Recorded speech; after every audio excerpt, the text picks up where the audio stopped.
Chapter 1. The Proud Rose. Once upon a time, in a desert far away, there was a rose who was so proud of her beautiful looks. Her only complaint was growing next to an ugly cactus. Every day, the beautiful rose would insult and mock the cactus on his looks, all while the cactus remained quiet. All the other plants nearby tried to make the rose see sense, but she was too swayed by her own looks. One scorching summer, the desert became dry, and there was no water left for the plants. The rose quickly began to wilt. Her beautiful petals dried up, losing their lush color. Looking to the cactus, she saw a sparrow dip his beak into the cactus to drink some water. Though ashamed, the rose asked the cactus if she could have some water. The kind cactus readily agreed, helping them both through the tough summer as friends. The moral: never judge anyone by the way they look.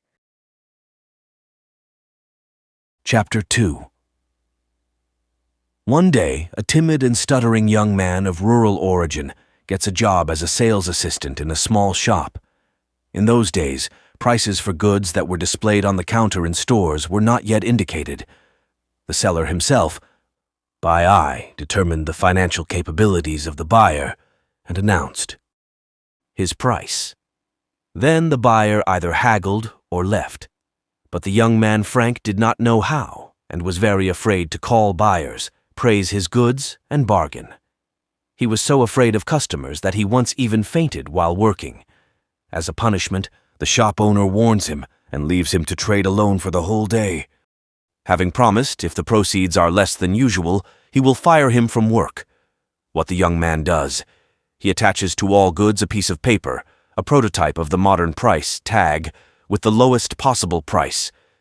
He puts all the goods in the warehouse on a large table, attaching a sign to it with the inscription, "All for 5 cents." He set the table near the window so that both the goods and the plate could be seen from the street. And shaking with fear, he began to wait for buyers, hiding behind the counter. Surprisingly, all the goods were sold out in just a few hours, and the revenue per day was a week. Buyers, hoarding the goods in their hands and seeing the price written on it, gave money without haggling. After, Frank Winfield leaves the owner, borrows money, and opens his first store. But already in 1919, Woolworth's empire numbered thousands of stores, and Frank's fortune was approximately $65 million. Frank Winfield, the inventor of grocery labels and supermarkets, found his only true move, allowing him to make millions. Chapter 3. The Right Answer. A teacher teaching maths to a 7-year-old Rose asked him, "If I give you 1 apple and 1 apple and 1 more apple, how many apples will you have?" Within a few seconds, Rose replied confidently, 4. Maybe the child did not listen properly, she thought. She repeated, "Rose, listen. Carefully. It is very simple. If I give you 1 apple and 1 apple and 1 more apple, how you have?" Jeshro Rose calculated again on H on his fingers, but within him he was also searching for the answer that will make the teacher happy. This time, hesitatingly, he replied, 4. The teacher remembered Rose loves strawberries. She thought maybe he doesn't like apples, and that is making him lose focus.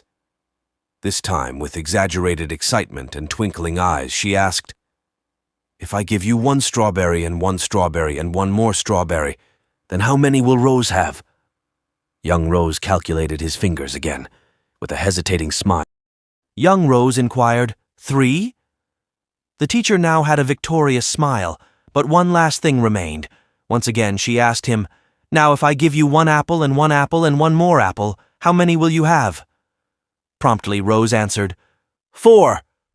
The teacher was aghast. "How, Rose? How?"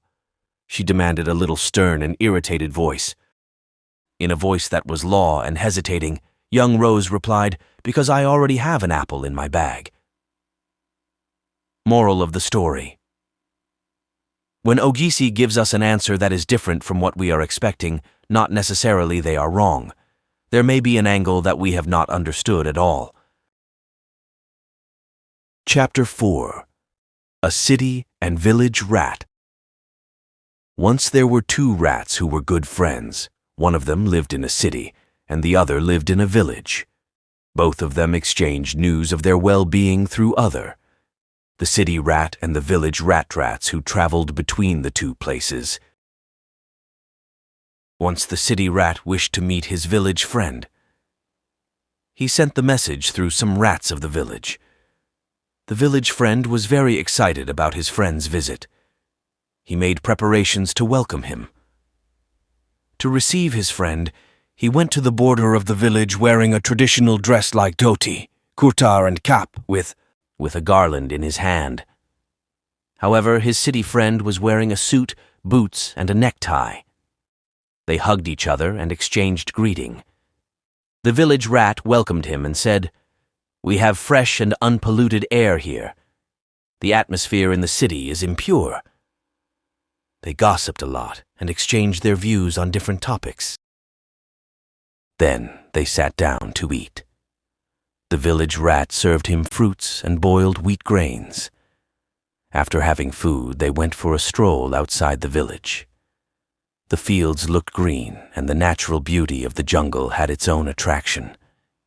The village rat said, "Does the city have such beautiful scenes?" The city rat said nothing, but invited the village rat to come to the city at least once to see the comfortable life of the city. The village rat said he would certainly come to the city one day. The city rat said, "Why don't you accompany me now?" The village rat replied, "All right, I will consider your proposal." When the night fell, they came back and slept on the soft grass. Next day, for breakfast, the village rat served his friend fresh fruits and cereals. The city rat was irritated and said to the village rat, "Let us go to the city right now. Give me a chance to serve you." The village rat accepted the proposal and got ready for the journey to the city. The city rat lived in a big house. At night, the village rat was surprised to see the dining table full of different types of dishes. The village rat has not seen such a variety of food before. The city rat asked the village rat to enjoy the meal. Then he started eating. The village rat had a liking for the paneer and finished the piece quickly. At this moment, they heard the voice of a cat. The city rat said, "Quickly hide yourself below the almirah, otherwise the cat will eat us." Both rushed to the almirah and hid themselves under it. After some time, when the cat went away, both came out. The village rat was still trembling.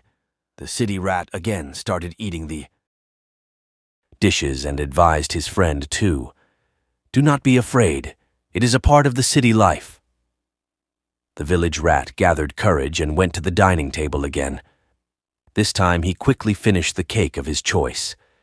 At this juncture, a boy came there with a dog.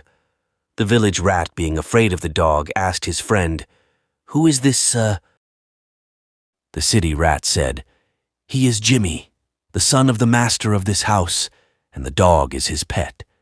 Be quick and hide yourself there." After their departure, both the rats came out. The village rat was very afraid. He said, "Friend, I think I should go back now. I am thankful to you for the tasty dishes, but there are too many dangers. Thanks again." And he started for the village. On reaching, he heaved a sigh of relief and said, "Oh, life is precious and above all wisdom." Thank you so much for watching this video. Please do like, share, and subscribe my YouTube channel.